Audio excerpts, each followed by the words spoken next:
Hello friends, स्वागत है आपका मेरा YouTube channel Uttarakhand study with Lakshman में। दोस्तों, मैं आज आपके लिए उत्तराखंड के कुछ इंपॉर्टेंट क्वेश्चन लेकर के आ रखा हूँ। चलो देखते हैं जो हमारे आज का पहला क्वेश्चन है। पहला क्वेश्चन है, फड़का नौली की खोज किसने की? फड़का नौली की खोज किसने की? तो फड़का नौली की खोज यशोधर मटवाल ने की 1985 में। ठीक है, फड़का नौली की खोज यशोधर मटवाल ने 1985 में की। इसके साथ साथ हम एक चीज़ और याद रखेंगे, पेट साल।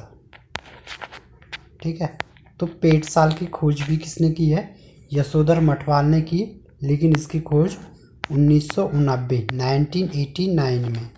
ठीक है, तो पेट साल की खोज 1989 में और फड़का नौली की खोज 1985 में यशोधर मटवाल ने की है। ठीक है, नेक्स्ट है हमारा दूसरा क्वेश्चन। मनुष्य को त्रिशूल आकार से किस गुफा में अंकित किया गया है? मनुष्य को त्रिशूल आकार से किस गुफा में अंकित किया गया है? तो ये है ग्वारख्या गुफा या ग्वारख्या उद्यान, जो है चमोली में अलकनंदा नदी के किनारे डुंगरी गांव में। अलकनंदा नदी के डुंगरी गांव में जो गुफा है ग्वारख्या गुफा, उसमें मनुष्य को त्रिशूल आकार में अंकित किया गया है। ठीक है, तो ग्वारख्या गुफा से हमें मानव, भेड़, बारहसिंगा और लोमड़ी आदि के रंगीन चित्र भी प्राप्त हुए हैं। ठीक है, इसके बाद है हमारा नेक्स्ट क्वेश्चन, 73 कप मार्क्स कहाँ से प्राप्त हुए हैं? तो 73 कप मार्क्स हमें पश्चिमी रामगंगा घाटी में स्थित द्वाराहाट से 21 किलोमीटर के पश्चिम में पश्चिमी रामगंगा घाटी है। यहाँ पे एक नौला ग्राम है, तो यहाँ पे हमें 73 कप मार्क्स मिले, जिनको किसने खोजा था? यशोधर मटवाल ने। ठीक है, इनकी खोज यशोधर मटवाल ने की थी। ठीक है, इसके बाद हमारा जो नेक्स्ट क्वेश्चन है वो है, कौन सी पर्वत श्रेणी को गढ़वाल को कुमाऊं पृथक करती है? कौन सी पर्वत श्रेणी गढ़वाल को कुमाऊं से पृथक करती है? तो ये है बधान पर्वत श्रेणी। ठीक है, बधान पर्वत श्रेणी को वर्तमान में नंदा देवी पर्वत श्रेणी के नाम से जाना जाता है। और नंदा देवी पर्वत श्रेणी की जो विभाजन रेखा पर है वो है हमारा मानस खंड और केदार खंड की विभाजन रेखा पर जो स्थित है वो क्या है? नंदा देवी पर्वत। तो इसलिए बोलते हैं कि गढ़वाल को कुमाऊं से पृथक करती है बधान पर्वत श्रेणी या नंदा देवी पर्वत श्रेणी। ठीक है, याद रखना, बधान जो है एक पट्टी भी है और पर्वत श्रेणी भी है। ठीक है, इसके बाद जो हमारा नेक्स्ट क्वेश्चन है वो है, समस्त तीर्थों का शिरोमणि एवं समग्र पापों का विनाशक किसे कहा गया है? समस्त तीर्थों का शिरोमणि एवं समग्र पापों का विनाशक किसे कहा गया है? देवप्रयाग को। ठीक है, तो इसको जो है बद्रिकाश्रम में व्यास जी ने एक ग्रंथ लिखा था, षष्टिलक्ष्य संहिता। ठीक है, बद्रिकाश्रम में व्यास जी ने षष्टिलक्ष्य संहिता लिखा था, जिसमें उन्होंने जो है देवप्रयाग को समस्त तीर्थों का शिरोमणि और समग्र पापों का विनाशक कहा था। ठीक है, इसके बाद हमारा जो नेक्स्ट क्वेश्चन है वो है, वीर चंद्र सिंह गढ़वाली की स्मृति में प्रतिवर्ष क्रांति दिवस के रूप में कब मनाया जाता है?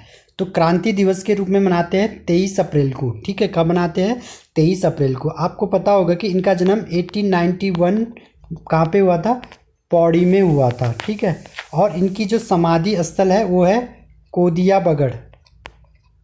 बगड़ दूधातोली में। ठीक है, कोदिया बगड़ दूधातोली में इनकी समाधि स्थल है और यहाँ पर 12 जून को मेला लगता है। 12 जून को यहाँ पे मेला लगता है। ठीक है, इसके बाद हमारा जो नेक्स्ट क्वेश्चन है वो है, कुर्मांचल केसरी समाचार पत्र का प्रकाशन किसने किया? तो कुर्मांचल केसरी समाचार पत्र का प्रकाशन महेशानंद पांडे ने 1980 में हल्द्वानी से किया था। ठीक है, कुर्मांचल केसरी समाचार पत्र का प्रकाशन महेशानंद पांडे ने 1980 हल्द्वानी से किया था और ये समाचार पत्र साप्ताहिक था। ठीक है, आपको पता है कि कुर्मांचल केसरी की पदवी किसने धारण की थी? बद्रीदत्त पांडे ने। ठीक है, तो दोनों याद रखना है, पदवी बद्रीदत्त पांडे ने धारण की थी और समाचार पत्र का प्रकाशन महेशानंद पांडे ने 1980 हल्द्वानी और साप्ताहिक था। ठीक है, जो हमारा नेक्स्ट क्वेश्चन है, कुंजड़ी वन आंदोलन कब हुआ? कुंजड़ी वन आंदोलन कब हुआ? तो और किसके नेतृत्व में हुआ? तो ये 1904 में हुआ था, अमर सिंह के नेतृत्व में, ठीक है। कुंजड़ी वन आंदोलन 1904 में अमर सिंह के नेतृत्व में हुआ था। ये जो है उस टाइम पे जो है अंग्रेज़ों के लिए टैक्स कुछ ज़्यादा वसूल रहे थे, तो उसके विरोध में ये क्या हुआ था, आंदोलन हुआ था, ठीक है। इस समय जो टिहरी रियासत के राजा थे वो थे कीर्ति शाह, ठीक है, कुंजड़ी वन आंदोलन के समय, ठीक है। इसके बाद हमारा जो नेक्स्ट क्वेश्चन है वो है टिहरी रियासत के किस राजा द्वारा किसान बैंक का गठन किया गया। किसान बैंक का गठन किस राजा द्वारा किया गया, कीर्ति शाह द्वारा, ठीक है। की से की, कीर्ति से कीर्ति, ऐसे कुछ करके याद कर सकते हो, ठीक है। नेक्स्ट क्वेश्चन है, इंपॉर्टेंट है, पूछा गया है, ज्वाड़ प्रथा किससे संबंधित है। तो यह महिलाओं की संपत्ति के अधिकार से संबंधित प्रथा है। यह प्रथा जो है जौनपुर में जो है प्रचलित है, ज्वाड़ प्रथा, ठीक है। नेक्स्ट क्वेश्चन है, शिवजी के पुत्र कार्तिकेय का जन्म स्थल कहाँ पे माना जाता है। जागेश्वर अल्मोड़ा में माना जाता है, ठीक है। जागेश्वर अल्मोड़ा में माना जाता है शिवजी के पुत्र कार्तिकेय का जन्म स्थल, ठीक है। आपको पता होगा कि जागेश्वर अल्मोड़ा में है जो है ये चंदों का धार्मिक स्थल भी माना जाता है, चंदों का धार्मिक स्थल। और चंदों का जो शवागार, जहाँ पे चंद जो है शव को दफनाते थे, वहाँ वो वाला स्थल भी इनका यही स्थल भी कौन सा माना जाता है, जागेश्वर अल्मोड़ा।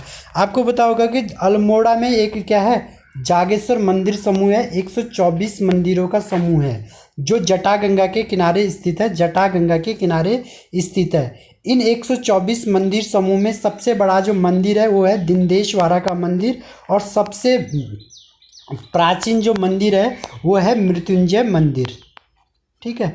तो ये सारे पॉइंट हमारे जागेश्वर अल्मोड़ा के थे। इसके बाद है जो नेक्स्ट क्वेश्चन है, यहाँ पे वेनसांग होगा, ठीक है। चीनी यात्री वेनसांग ने कुमाऊं और गढ़वाल के संपूर्ण क्षेत्र को क्या कहा था, ब्रह्मपुर, क्या कहा था, ब्रह्मपुर कहा था। किसने कहा था, वेनसांग ने। नेक्स्ट क्वेश्चन है, 1956 में मलारी गांव में कुछ समाधान खोजे गए थे, इनको प्रकाश में लाने का श्रेय किसे जाता है, शिव प्रसाद डबराल को। किसको जाता है, शिव प्रसाद डबराल को। अभी जो फॉरेस्ट गार्ड में क्वेश्चन आया था वो ये आया था कि 1956 में चमोली के किस गांव से समाधान खोजे गए थे। सॉरी, ये समाधान नहीं होगा, समाधान होगा, ठीक है। समाधान खोजे गए थे, तो उसका आंसर था मलारी गांव। लेकिन इन समाधानों को जो सबसे पहले इनके बारे में जो बताया वो किसने बताया, शिव प्रसाद डबराल ने, ठीक है। नेक्स्ट क्वेश्चन है हमारा, नाग वंश के बारे में हमें कहाँ से जानकारी मिलती है, त्रिशूल लेख गोपेश्वर से। नाग वंश के बारे में कहाँ से जानकारी मिलती है, त्रिशूल लेख गोपेश्वर से।